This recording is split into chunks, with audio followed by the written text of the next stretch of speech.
Olá, gente. Bom dia, tudo bem com vocês? Como vocês estão? Vocês estão bem? Estão mal?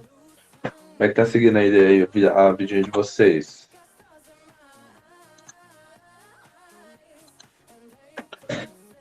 Tudo bem?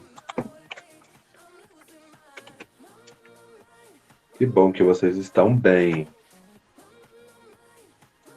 Hoje, gente, a gente vai ainda, eu estou começando com uma aula de física maravilhosa, né? Com uma Dua Lipa de fundo, que é tudo a ver, né? Dua Lipa tem a rainha da física, né? Deixa eu só não baixei a minha louça, né? Vou deixar aqui baixando enquanto a gente vai falando aqui sobre a nossa aula de hoje. Então vamos lá, gente. Bem-vindos aí à nossa aula de física, tá? Fita da semana, vamos continuar aqui com Física 1, lembrando que a gente está tentando adaptar 2 conteúdos em uma aula, tá? Então vamos ver se a gente consegue fazer. Porém, se vocês não quiserem, não tem problema. A gente vai fazendo da outra maneira, né? Fazer um conteúdo por aula, a gente vê até onde a gente consegue ir, tá? Então vamos lá, deixar eu... Oi, eu sei mexer já aqui na lousa. Pronto, vou deixar aqui, né? Vou deixar aqui só pra gente ver. Vamos lá, gente. Física 1, tá? A gente vai falar aqui na Física 1 de estática e dinâmica, tá? Quando a gente fala aí de estática e de dinâmica, a gente vai falar aí sobre a força, né? Aplicada, né? Sobre os sistemas dinâmicos, sistemas estáticos, que vão mover força, aceleração, muitas vezes peso, né? E a gente vai ver tudo isso. E aí o pai, né, que criou tudo, é esse charmoso homem que a gente encontra, né? Que é... Alguém chuta quem que é o nome desse cara? Bem fácil o nome dele, gente. Alguém chuta? Quem que é? Pode... Exatamente. É o nosso novo. Né? O Lucas falou, é o nosso novo. O novo o quê? O Newton, gente. Newton aqui, pai da física clássica, né? Física mecânica. Ele vai acompanhar a gente aí nessa parte, tá? E até na física 2 a gente vai ver que tem um pouquinho dele. Ainda na física 3 não tem muito, mas na física 2 a gente tem um pouquinho dele, tá? Então vamos lá, tá? Lembrando que eu tô reaproveitando aqui do outro cursinho que eu dei, então por isso que eu tenho esse nome aqui, tá? Então, tá? Fica tranquilo, tranquilos, tá? Vamos lá. O que a gente vai estudar na estática, gente? Na estática, a gente vai estudar os corpos em equilíbrio, tá? As forças que vão atuar sobre o corpo para que ele mantenha aí, né, a condição de inércia, né? Então a gente vai estudar forças, os atritos, as forças resultantes também, né? Então é isso que a gente vai ver na parte de estática. E aí a gente tem aí o nosso maravilhoso Isaac Newton, que infelizmente faleceu, gente, não queria falar nada para vocês, tá? Mas infelizmente ele faleceu lá em 1727, né? Viveu aí de 1743 até 1727. Contribuiu muito para a física, mas infelizmente, né? Putz, uma pena, né, gente? Fico triste com uma notícia dessas. Mas pior que eu fico triste mesmo, enfim. Não é que é triste, a pessoa morre, né? Enfim, chega desse papo. Mas aqui, só para vocês terem uma ideia, acho que foi Newton, né? Ele foi um físico, se não me engano, foi inglês, né? E aí ele contribuiu muito, aí, tanto para física mecânica quanto para a parte de física térmica também, né? Ele participou um pouco. E aí, como homenagem, né, pelas suas descobertas, essa unidade de medida padrão de força vai dar por newtons, né? Que é o nosso... Ai, gente. Às vezes o sono dá uma... Não sono, um cansaço vem, a gente encontra a bota de ar horrível. Mas enfim, vamos lá. A gente utiliza um N, né? Que o que é um N? O N, eles são os newtons, né? Nossos famosos newtons. E aí a gente vai ver o que é preciso para gerar uma força, né? Os tipos de força, como que o corpo se torna estático, dinâmico, a gente vai ver isso. Vou passar aqui. Vamos lá. Na cinemática, né, a gente estuda sempre o movimento, a velocidade, a aceleração, só que a gente nunca entende o que está provocando, né? Tipo, é um motor, é alguém que está empurrando, né? A gente nunca tem essa ideia. A gente só fala que o corpo tá em movimento, parte do repouso, né? E aí, quando a gente fala da força, né, que é uma interação entre dois ou mais corpos, é, a gente tem já uma noção aí, um feeling sobre o que é, né? O que a gente vai utilizar como impulso aí para gerar esse movimento, né? E aí, o conceito de força, ele é algo meio que intuitivo, né? Mas isso aí, para a gente compreender, a gente pode se basear em alguns efeitos que causam, né? Quando a força ela é aplicada, né? Então a gente tem aí a parte de aceleração, né? Então vai fazer com que o corpo vai alterar a sua velocidade, né? Quando uma força é aplicada. A deformação, que quando você vai aplicar uma força no corpo, ele também pode se deformar, né? Então faz com que o corpo mude o seu formato, né? E também vai gerar uma força resultante, né? É uma força que produz o mesmo efeito que todas as outras aplicadas, né? Então, a gente vai ver que não necessariamente vai ter só uma força agindo no sistema em um corpo, pode ter várias forças, né? Quem for querer seguir mais ou menos essa área de estudo, quando for ter a aula de física assim na faculdade, vai ver que tem muita coisa que acontece, a gente não vai ver aqui, mas que não é necessário a gente ver aqui, porque, né, enfim, é muito avançado para a gente ver aqui. Mas vamos lá. Vamos aqui falar das leis da física, né, que são as leis que vão reger aí nossa mecânica clássica, né, e aí foram determinadas aí por Newton, a gente chama as leis de Newton, as famosas 3 leis de Newton, né. Então, leis de física por Isaac Newton, para vocês, amores. Vamos lá. Isaac Newton passou aqui, deixou uma gradinha com um amorzinho para vocês, tá? Vamos lá. Primeira lei, tá? Primeira lei é o quê? É o princípio da inércia, tá? E aí, o que o Newton fala? Newton fala que um corpo em repouso tende a permanecer em repouso e um corpo em movimento tende a permanecer em movimento, né? Lembra que a gente sempre fala de referencial, né? Então, às vezes, quando a gente tá dando, tipo, a gente vê uma pessoa que tá dentro do ônibus e o ônibus está andando na rua. Pra gente, a pessoa está se movendo. Mas para a pessoa, para a pessoa que está dentro do ônibus e ela olha para o ônibus, elas estão parados, né? Eles não estão se movendo, eles não estão perdendo distância ou ganhando distância. Então, isso depende muito do referencial, né? De qual é o ponto que você está olhando. Mas aqui a gente não tem muito isso, né? A gente vai ver, tem só que qualquer corpo que está parado, ele vai tender a permanecer parado, se não tiver nenhum tipo de influência externa, né? E qualquer corpo em movimento vai tender a permanecer em movimento, né? Então, se um corpo está a 100 km por hora, ele vai tender a permanecer a 100 km por hora. A não ser que tenha alguma força externa, que a gente vai ver, né, aqui nessa aula de hoje, que impacte dele perder esse movimento. Mas ele tende a permanecer, né? Então aqui ele fala o que, ó? Tende a permanecer no mesmo estado, ao menos que uma força resultante cause diferença no sistema. A gente vai ver isso ainda na aula de hoje. Vamos lá. Segunda lei, né? A gente chama de o princípio fundamental da dinâmica, né? E aí o que ela fala? Ela fala que quando a gente aplica a mesma força, né? Aplica a mesma força em dois objetos de massas diferentes, né? Eles têm massas diferentes. Um tem, sei lá, 10 quilos, outro tem 2 quilos. A aceleração que ocorre é diferente. Então, se eu aplico, por exemplo, 10 newtons numa bolinha de 10 quilos e aplico 10 newtons numa bolinha de 2 quilos, as acelerações dessas bolinhas resultantes vão ser diferentes, certo?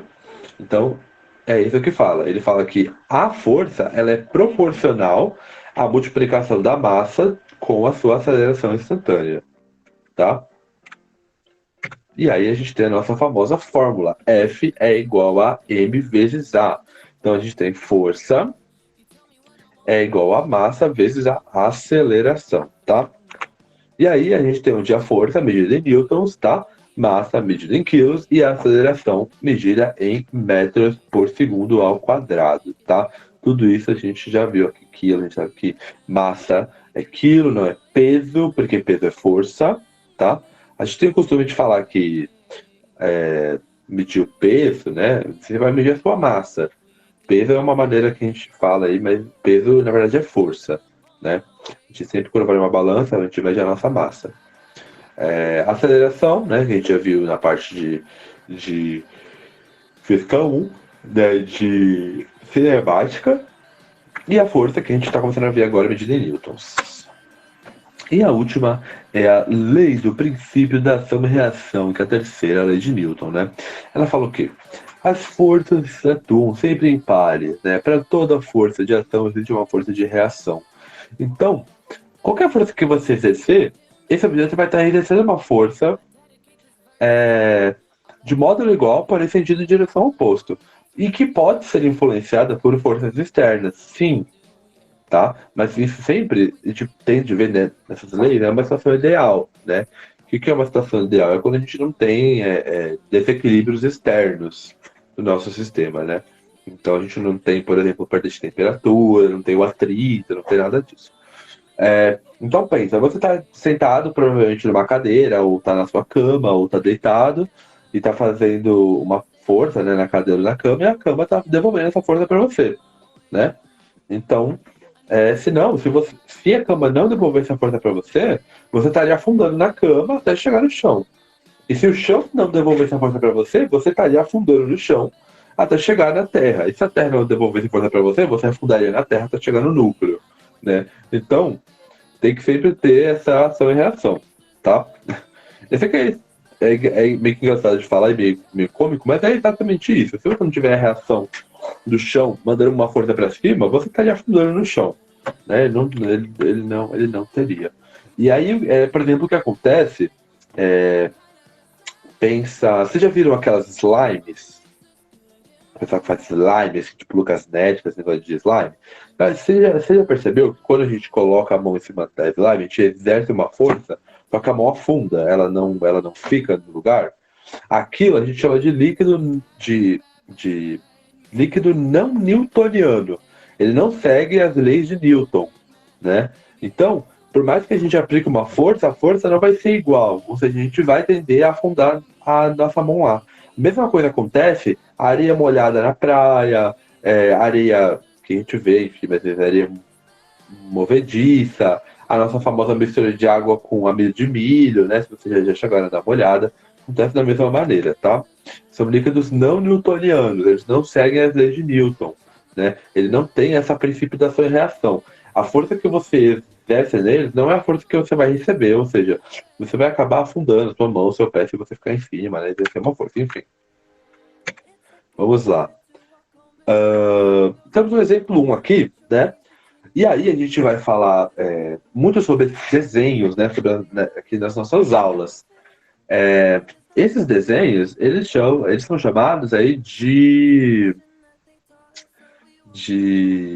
ai, como é que é o nome, gente? Diagrama de corpo livre, perdão, tá?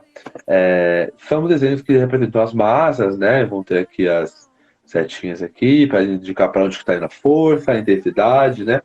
Então temos aqui diagrama de corpo livre. E tá falando aqui, determine a aceleração instantânea no sistema. Deixa eu ver se ele já dá aqui. Tá, então vamos lá. Vamos determinar a aceleração instantânea no sistema, né? Então a gente tem aqui um bloco A, e esse bloco tem massa de 12 quilos. E tem uma força que está sendo aplicada, né? Está sendo puxada aqui, ó, que é de 108 newtons. Né? Então vamos aqui, ó. Vamos dar uma olhada aqui. Nossa, maravilhoso esse bloco, como vocês sabem, eu desenho muito bem, tá? Então, ó, 12 quilos e aqui é 108 newtons, certo? Tá, a gente tem o quê? Força é igual a massa vezes, ó, massa vezes a aceleração, tá? Ou seja, 1.108 newtons vão ser iguais à minha massa, que é 12 vezes a aceleração. Ok? Nossa, estou com um negócio aqui que tá horrível. Então, o que eu vou fazer aqui? Equação de primeiro grau simples, né? A gente viu na matemática. Vamos passar dividindo. Tá aqui, tá multiplicando, passa para dividindo. Então vai ficar 108 dividido por 12 é igual a minha aceleração, né? E aí, se a gente fizer 108 dividido por 12, né? É fácil, porque 120 é igual a 12 vezes 10. Se você tira 12 de 120, dá 108. Então, a gente sabe que isso aqui, né, nossa aceleração vai ser igual a 9 metros por segundo ao quadrado. Dúvida, gente? Como é que a gente representa? Como a gente chegou nisso? Tô tranquilo? Pode falar no chat, tá? Se não quiser falar na voz. Que eu tô acompanhando aqui. Tá de boa? Tá, ok. Então vamos lá. E aí, esse desenho, como eu falei, né? Ele é chamado de diagrama de corpo livre, né? Que é um desenho que a gente faz para representar melhor as forças que eu tenho no meu sistema, porque às vezes eu não tenho só essa força que está puxando, né? Eu vou ter uma força de atrito, eu vou ter uma força peso, eu vou ter um plano inclinado, onde eu vou ter que decompor minha força em vetores, tá? Então, tudo isso vai impactar na hora da gente desenhar o nosso diagrama de corpo livre. A gente tem que sempre exemplificar, né, colocar nesse diagrama a maior quantidade de informação possível, para que o meu problema ele fique de uma maneira mais fácil, né, para mim resolver, né? Então aqui esse desenho chama de diagrama de corpo livre. Então a gente sempre pode identificar todas as forças que vão atuar num objeto, tá? Deixa eu passar aqui. Então aqui, ó, F a gente chama de força resultante, né? M aqui é a massa, esse aqui é o padrão, né? Mas esse aqui é um exemplo de um diagrama de corpo livre gigante, onde a gente tem várias forças atuantes, né? Talvez vocês até se assustem um pouco quanto a quantidade de informação que vai ter nesse desenho. Mas vamos dar uma olhada no que significa cada um dessas forças, tá? Ó, vamos lá.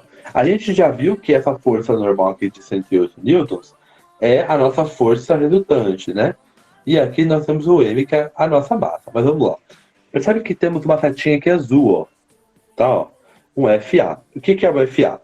FA é a força de atrito, né? O que é? Ela é a força de resistência da superfície em que o meu bloco está passando, né? Então, cada objeto, cada superfície tem o que a gente chama de coeficiente de atrito diferente. O que é? Basicamente, eles vão deslizar mais em uma superfície do que na outra, né? Então, se eu arrastar, por exemplo, uma caixa num chão liso, vai ser muito mais fácil do que eu arrastar uma caixa no asfalto, por exemplo. Né? Onde no asfalto eu vou ter muito mais atrito e no chão liso eu tenho menos atrito. Né? E essa força de atrito a gente sempre vai calcular pelo coeficiente de atrito, né, que eu vou ter, que é o meu esse aqui é micra, é o nome dessa letra, né, micra, e vezes a força resultante, né, que é a força que está sendo a força resultante do meu sistema. Tá?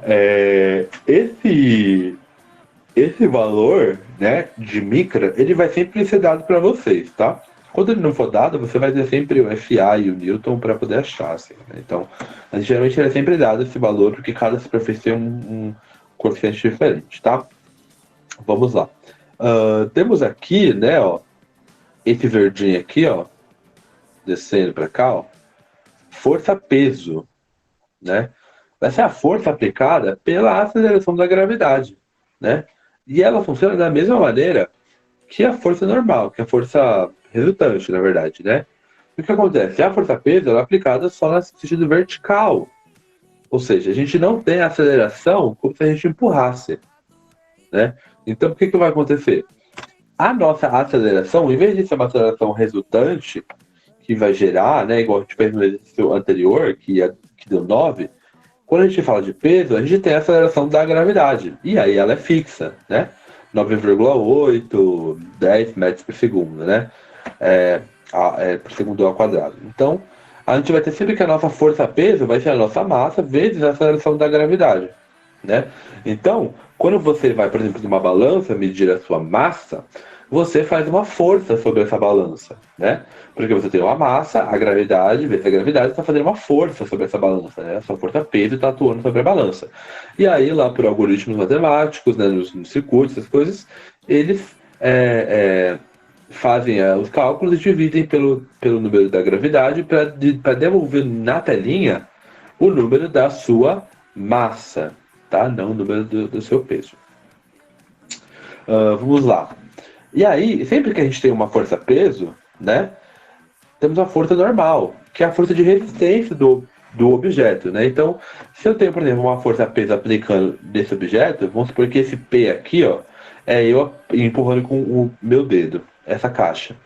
Essa caixa vai devolver para mim aquela força de reação, a gente chama de força normal, tá?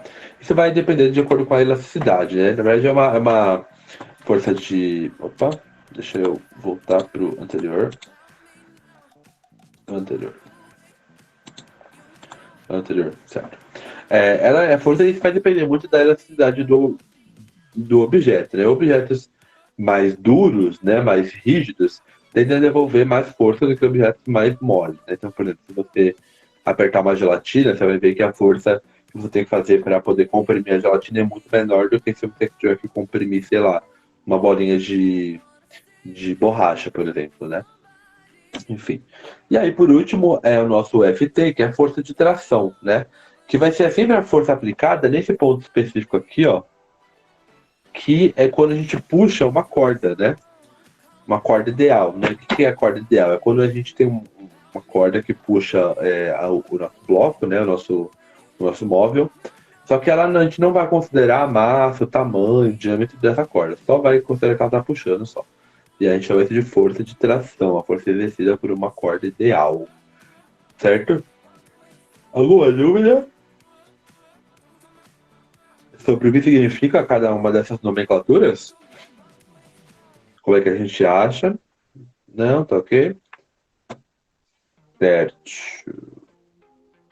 Vamos lá então. E aí, o sistema de força, né, é melhor representado, né, no diagrama de corpo livre. E aí, vamos aqui avançar, próximo. Tá, então aqui é basicamente isso, tá? E aí, nós temos a lista de só um exercício aqui para vocês, tá? A gente fez aqui, tá? Ó. Vamos só fazer um exemplo aqui, né? Utilizando isso aqui, né? Temos aqui, deixa eu apagar esse aqui.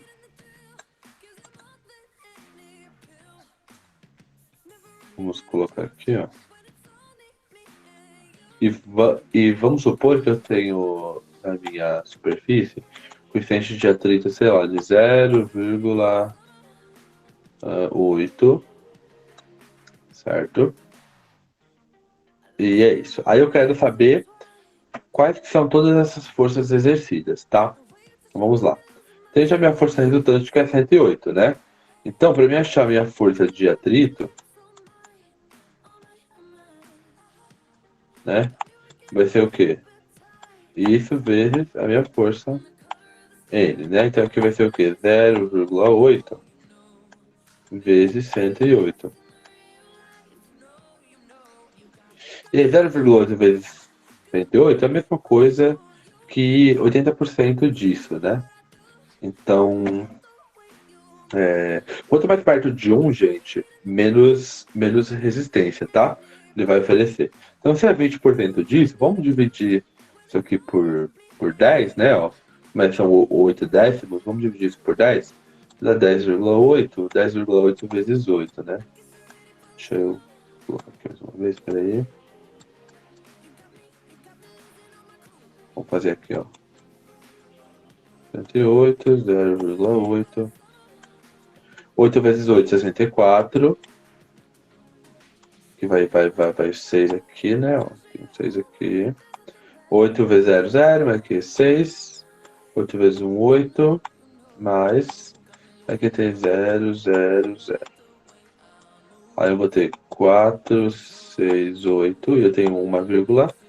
Então aqui eu vou ter 86,4 newtons. Tá? Minha força de atrito.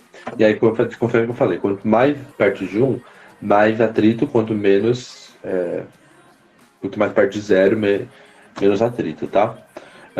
Força-peso. Peso. Massa vezes gravidade. Vamos usar 10, tá? Como uma situação aí ideal. Então é 12 quilos vezes 10 metros por segundo ao quadrado. Isso aqui vai dar 120 newtons.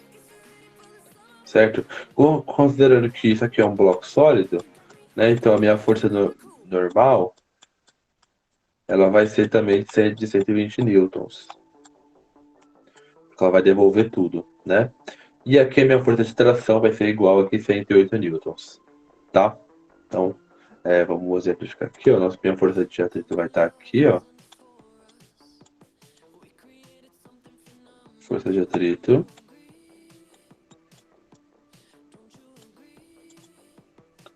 Aqui eu vou ter minha força peso.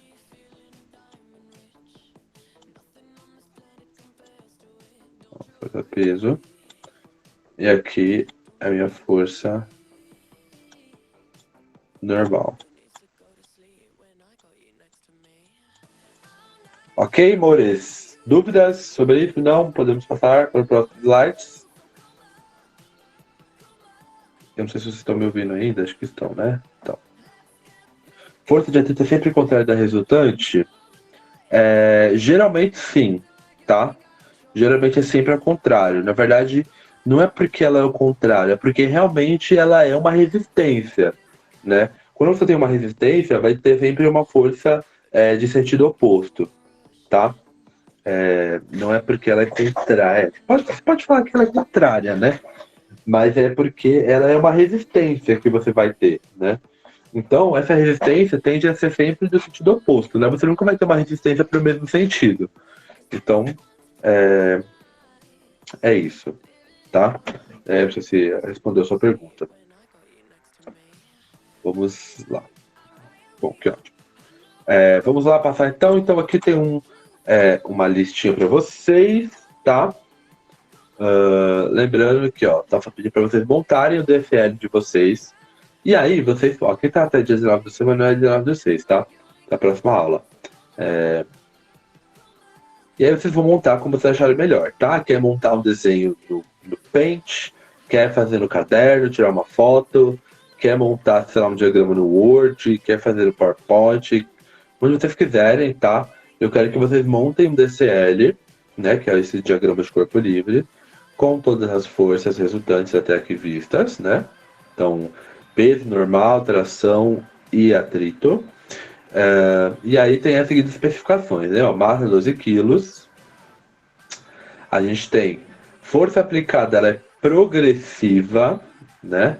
Com sentido 0 a 360. Lembra que quando a gente fala de sentido em graus, né? Ó, deixa eu apagar essa parte aqui.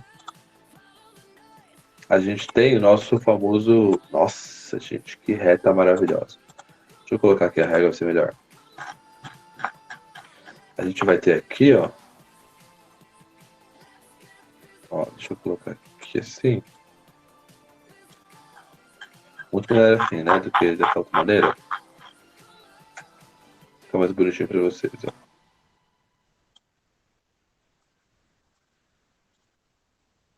Ó, a gente vai ter que aqui vai começar em 0 graus, 90, 180 graus, 270, 360. Até dar uma volta completa, né? Então, ó, 0, 360 graus, ó, olha o sentido aqui, né? Ó. Deu para entender? Esse aqui é nosso e aqui a gente tem aquele...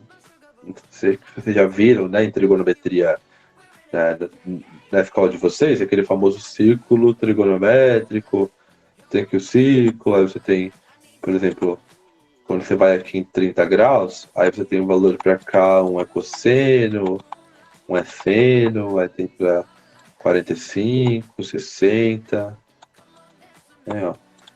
A gente vai ver isso em matemática, tá? Só para entender o que eu quero dizer com sentido 0,360, tá?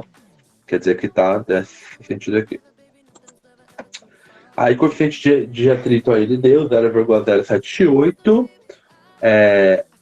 Nossa aceleração da gravidade, 10 metros por segundo ao quadrado, padrão, e a aceleração do sistema na horizontal, no caso, 4,5 metros por segundo ao quadrado, tá? Qualquer dúvida, vocês me completem, né? Me chamem que eu ajudo vocês, tá? Deixa eu agora abrir aquela aula que eu estava dando no curso. Ver se eu consigo abrir a próxima aula, que é a aula 5, se eu acho, né? Será que eu só tenho ela em PDF? Acho que só. É que eu me embolo, deixa eu ver aqui.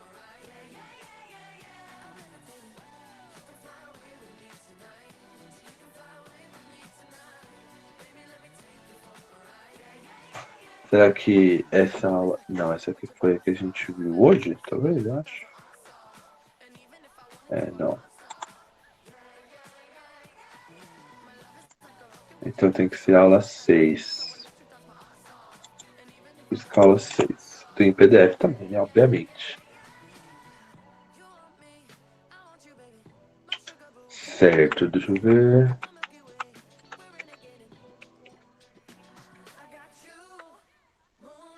Tá, bom, agora eu preciso que vocês tenham um pouco de paciência comigo, porque é uma coisa que eu vou tentar explicar um pouco mais rápido, mas qualquer coisa eu retomo na próxima aula, tá? Sem problema nenhum.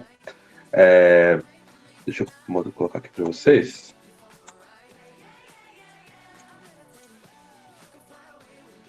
Tá, vamos colocar aqui. Como é que eu vou para a tela cheia aqui no. Isso aqui, talvez? Pode leitura. Acho que tá bom, né? Sim? Tá, ó, vamos lá. Então vamos falar da parte 2 de estática, tá? E a gente vai falar aqui sobre a força elástica, tá?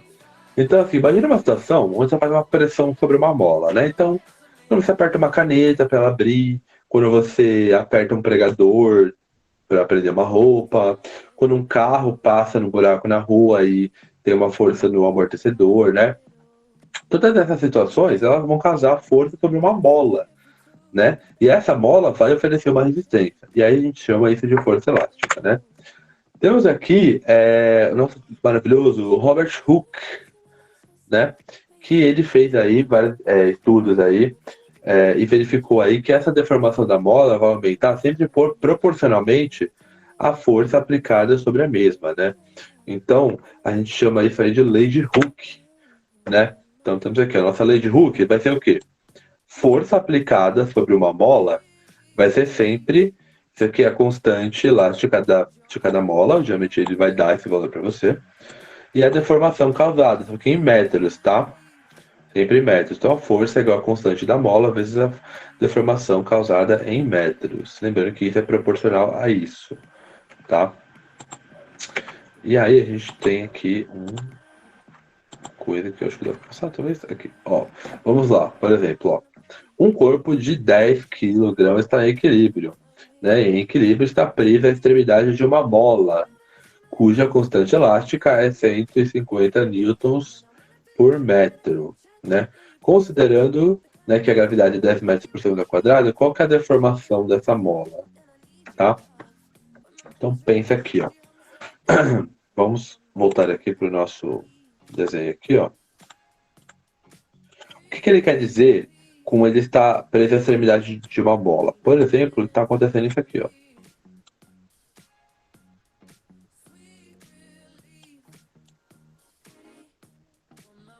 Certo?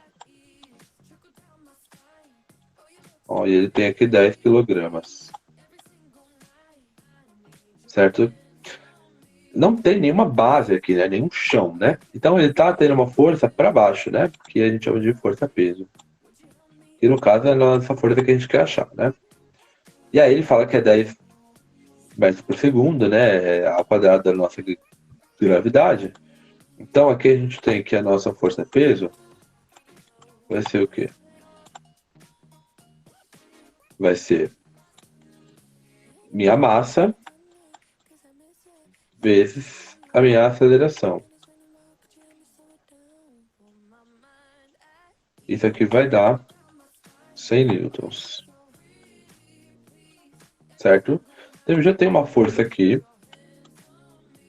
Ok? E eu já tenho minha constante elástica, né? Então, qual que é a equação? Ele fala que a minha constante elástica, ó, 150 newtons metro, né? Ó. Então, na verdade, opa. Então aqui, ó, força elástica, vamos chamar de Fe. Ela vai ser a constante vezes a deformação. Ele quer achar a deformação, né? E aí eu tenho a força e tenho a constante. Então a minha força, ó, 100 é igual a... Aqui é 150 vezes meu x, né?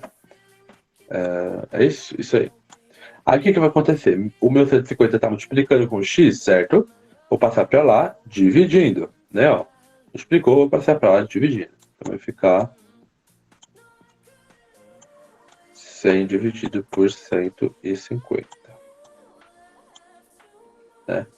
E aí a gente vai fazer essa conta. 100 dividido por 150, né? É a mesma coisa que você fazer 10 dividido por 15, né? 10 dividido por 15, se a gente dividir os dois por 5, é a mesma coisa que a gente fazer, né? 2 dividido por 3. E 2 dividido por 3 é aproximadamente 0,667, tá? Aproximadamente, tá?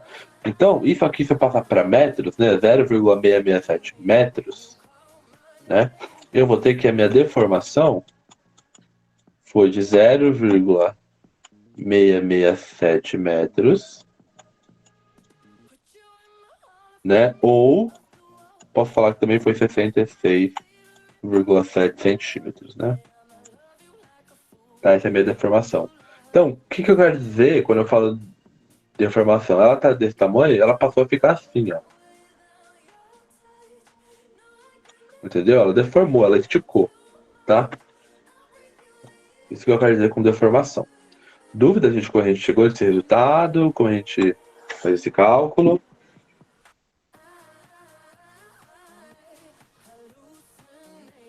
Dúvidas? Yes, not. Não? Tá tudo ok? Tá. Vamos lá, então. Vamos para a próxima parte, que é o plano inclinado, né? Que eu não coloquei aqui, mas é porque eu acho que não ia ser prático. E eu queria explicar para vocês aqui como é que funciona o plano inclinado. Pode ser ruim, mas por desenho mesmo, tá? Que eu acho que vai ser mais fácil, ó. Plano inclinado. Eu vou até abrir aqui a minha tela para ter mais espaço, né? Ó.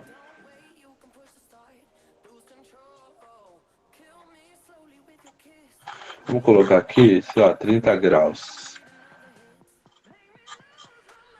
Oh, caramba. 30 graus.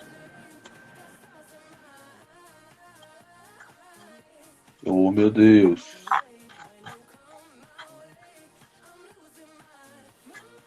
E aí aqui a gente vai colocar, vamos só fechar aqui.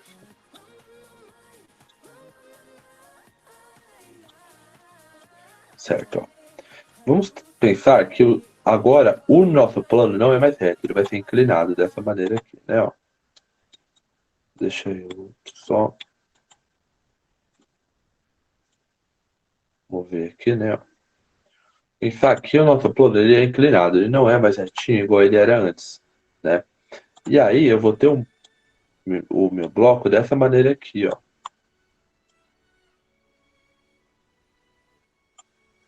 Certo? Não sei. Da maneira aqui. Então vamos lá. O que acontece, né? Vamos supor que esse bloco eu tenho uma massa de 10 quilos. Para onde vocês acham que vai ir essa por exemplo, uma força-peso nesse caso, né? Que é a força que atua na vertical. Como é que vocês acham que ela vai ser aplicada? Em que sentido que vocês acham? No sentido do plano, no sentido da- do bloco? Vocês têm alguma ideia? Como que você acha que vai ser aplicado?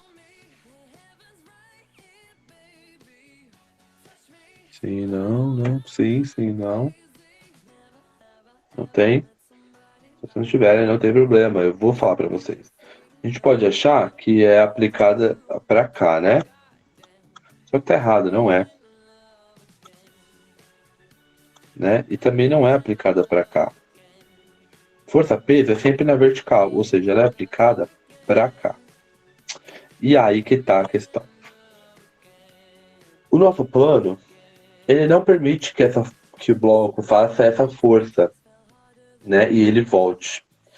Até porque ele está em plano. Então, sempre que a gente tem uma força aplicada no plano, a gente tem que fazer o que a gente chama aí de componentes, né? Então, tem que desmiuçar essa força em componentes, né? E aí, para isso a gente utiliza a trigonometria, né? Se a gente for pensar nisso aqui como se fosse um plano, né? E quando eu digo em plano, é como se o plano fosse esse aqui, ó. Vou fazer com outra cor vai ser melhor, ó. Plano é esse aqui, ó.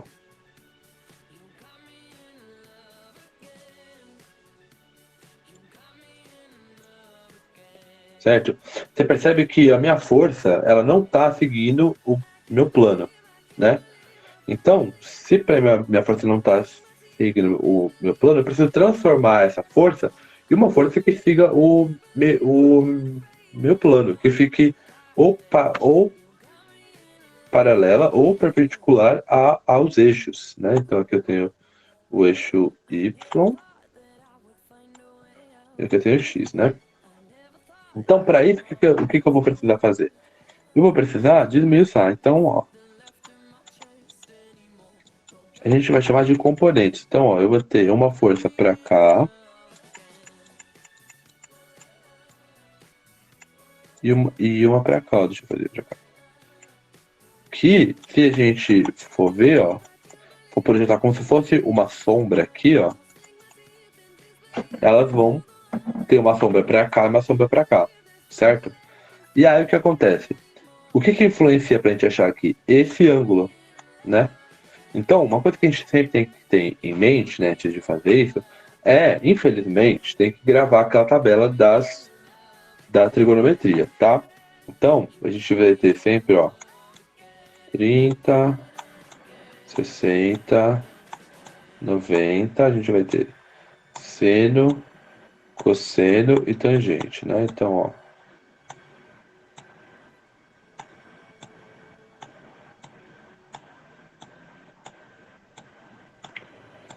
vamos lá. Vou fazer aqui, vamos lá. Seno de 30, a gente vai falar, como é que a gente vai fazer essa tabela, na verdade, para ser mais fácil, ó. No seno a gente faz 1, 2, 3. No cosseno a gente faz 3, 2, 1. Divide todo mundo por 2.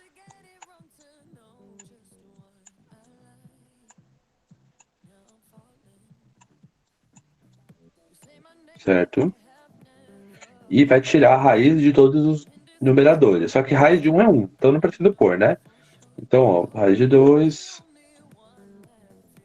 raiz de 3 aqui, raiz de 3, raiz de 2, né? E aí a minha tangente, a primeira vai ser raiz de 3 sobre 3, a segunda vai ser 1 e a terceira vai ser raiz de 3. Certo? Tem que ter isso gravado, tá? A gente vai utilizar. E aí o que acontece? Se eu pegar isso aqui, ó, certo? E eu passar para cá, ó, vamos fazer uma bandeira maior aqui para a gente visualizar, né? Eu tenho aqui o que, ó? Eu tenho a minha força que está aqui. Ela está gerando uma componente para cá.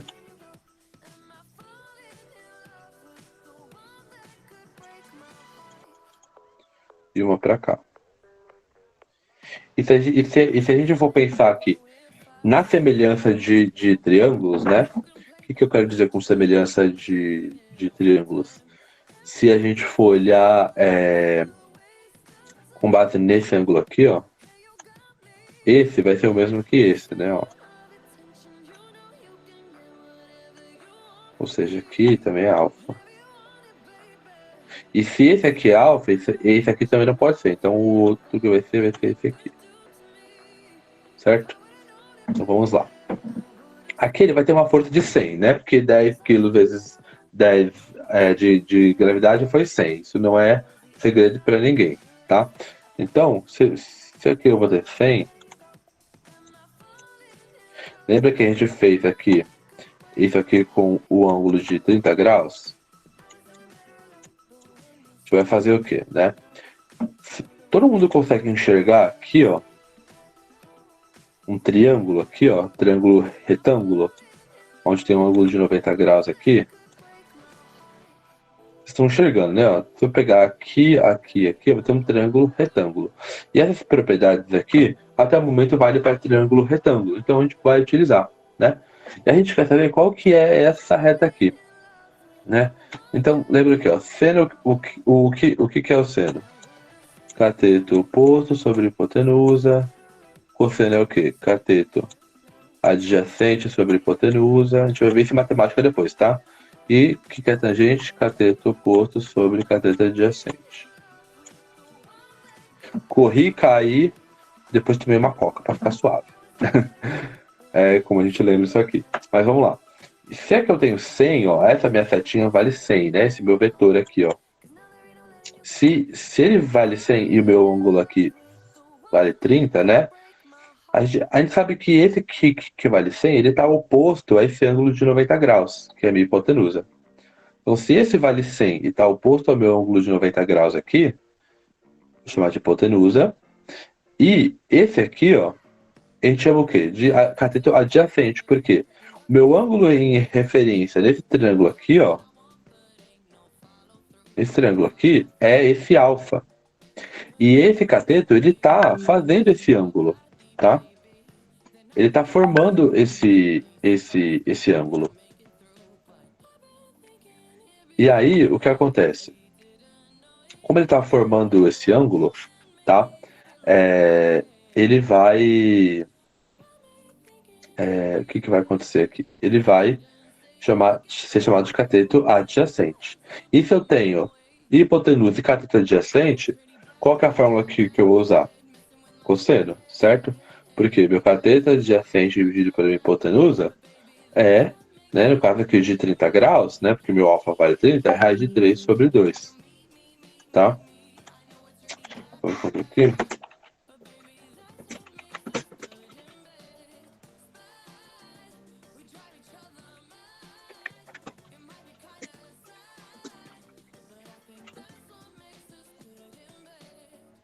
Vamos lá. Aqui, ó. Tá aqui dessa maneira aqui. Então, o que a gente vai fazer aqui, né, ó?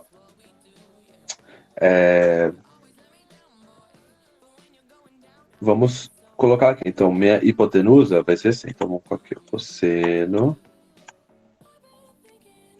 de alfa, né, que é 30 graus, vai ser o quê? Meu cateto que eu quero achar, né? E aqui você percebe que ele está seguindo esse eixo X. Então, eu vou chamar aqui minha força X, né? E a outra de força em Y. Certo? Então, se ele está paralelo ao eixo X, eu vou chamar de força X. Paralelo ao eixo Y, força Y. Então, ó, cosseno de alfa, né? O que vai acontecer? Eu vou ter o meu cateto oposto sobre hipotenusa, que vai ser o quê? Cosseno de 30 graus vai ser raiz de 3 sobre 2 é igual a cateto adjacente sobre 100. certo?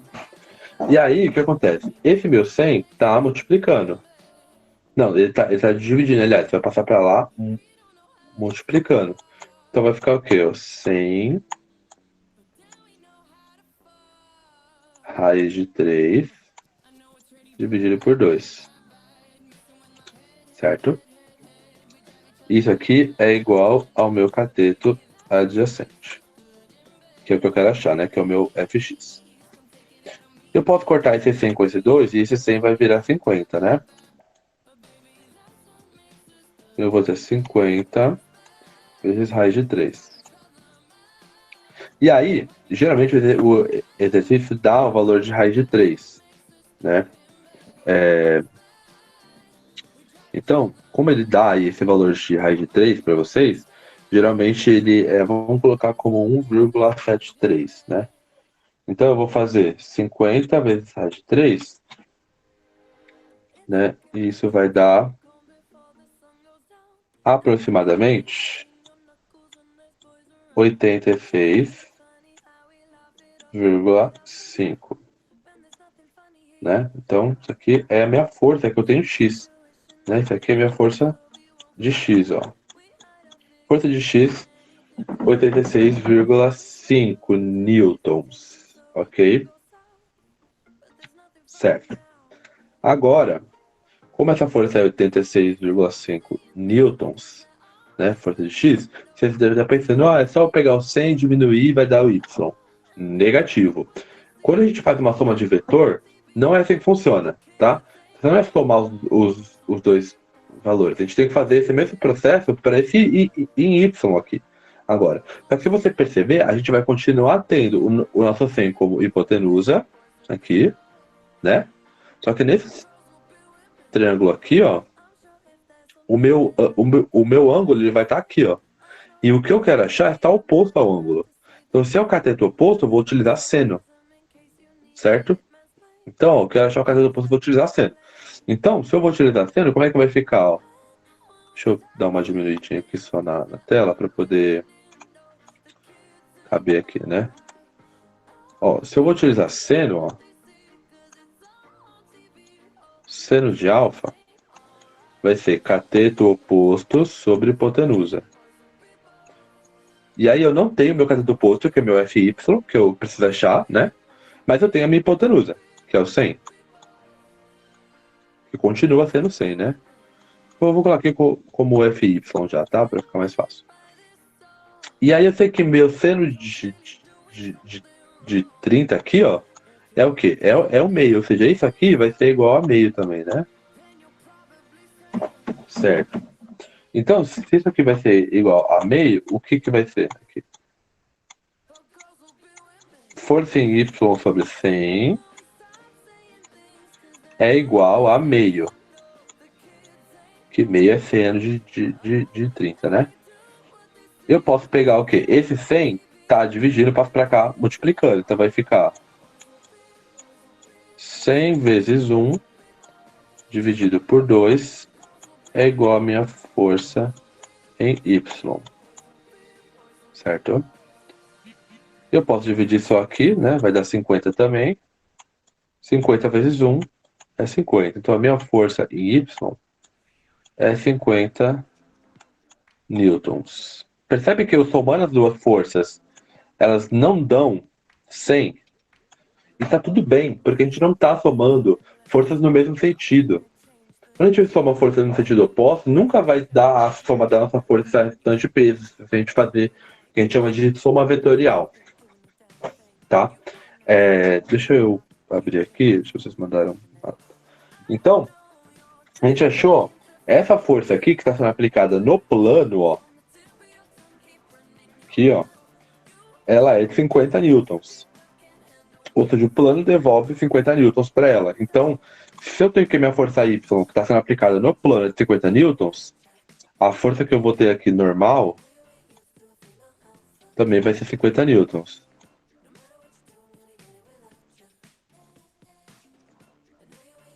Certo? A força que eu estou aplicando em X, que é que está fazendo com que o meu objeto tenha uma movimentação, vai ser essa força em X, que é esse 86,5, tá? E aí o que acontece? Nesse plano aqui, ó, nesse eixo de X, que é onde vai acontecer minha força de atrito, por exemplo, né? Se eu tiver alguma força de atrito, ela vai estar descrita aqui, ó.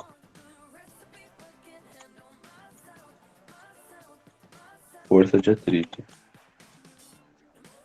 Vai estar descrita aqui, no sentido de X, ó.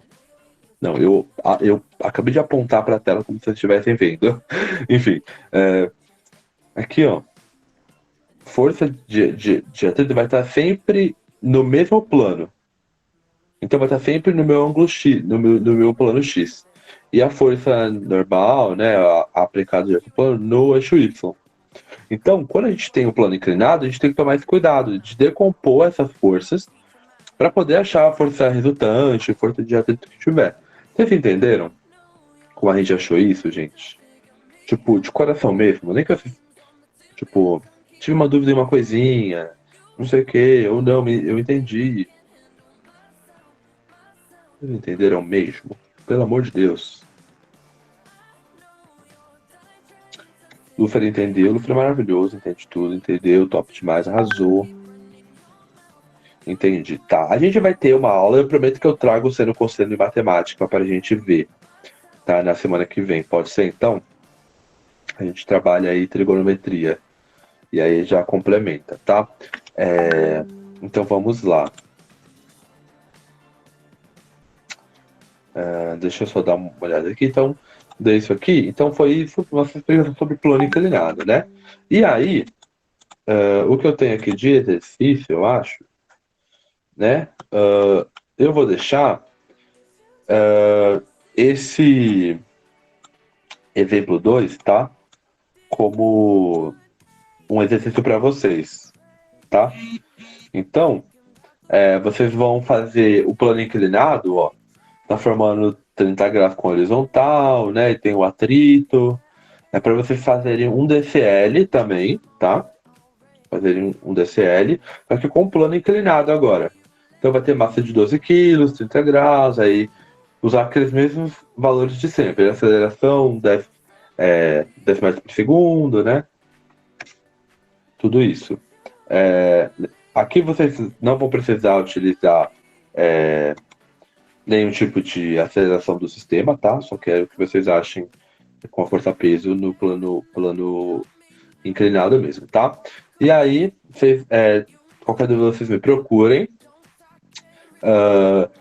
Eu tava falando com a Stephanie, depois da última aula de hoje, a gente vai ter meio que um plantãozinho, tá? Se vocês quiserem participar, para resolver os exercícios que tem, vai ser legal, tá? Então é isso, gente. Peço desculpa qualquer coisa, vocês não entenderam, mas a gente vai com o tempo vai lidando com isso, tá? Um beijo para vocês, obrigado aí por participar da aula. Qualquer dúvida vocês procuram, e aí já vou postar aí daqui a pouco essas aulas no Classroom, tá, gente? Um beijo para vocês, agora é aula de inglês, e um beijo e tchau!